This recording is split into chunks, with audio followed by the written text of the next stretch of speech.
wena ntombi ungathandana ubuhlala ukhala njengawe ngicela ube umalokazi kodwa inkomo kanginazo.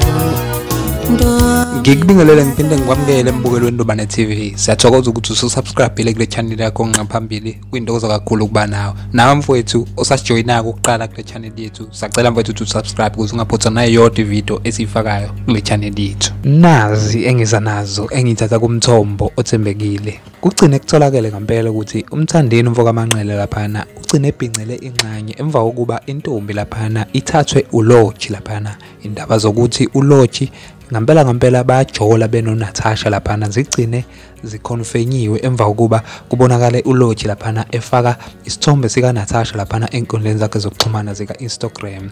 Umthandeni umfoka amanqeleke naye akayibekanga phansi ngoba ke uye naye wasithatha isithombe laphana sika Natasha wasifaka laphana enkundleni zakhe zokuxhumana wayesebhala laphana kwi-caption washo ukuthi ke ningahleki ngoba indoda ingawa namhlanje kusasa iphinde ivuke ngomunye futhi. uSK akawanga kodwa uguqe ngedolo laphana wayesefaka ama-emoji laphana ahlekayo laphana. Kubonakele ukuthi ke kule post la khona ke uLoji efaka khona uNatasha nonto encane laphana uye wakhomenta laphana wathi ke awuzwe ke zofisa ukwazi uvo lwakho laphana e-comment section ukuthi ke ngabe ibona kanjani lento yokuthi ke uLoji laphana ethathe i-crush laphana kamthandeni njengomuntu olandela laphana uMaskandi. Ngabe kubona kanjani lokho? Awuboni sengazathi umthandeni ngavele ayifake zonke laphana kuLoji laphana mbukelo othandekayo. Kanti ke sesiguqisa ezamanje mbukelo othandekayo sivala ngezokuthi umzukulu akayekile ukugadla laphana kumdumazi ngoba ke uye wathatha isithombe esipicmixiwe laphana lapho kupicmixwe yena umzukulu kanye nonkosikazi kaMdumazi lona owabonakala laphana kuhlelo umnakwethu laphana kuMzansi Magic.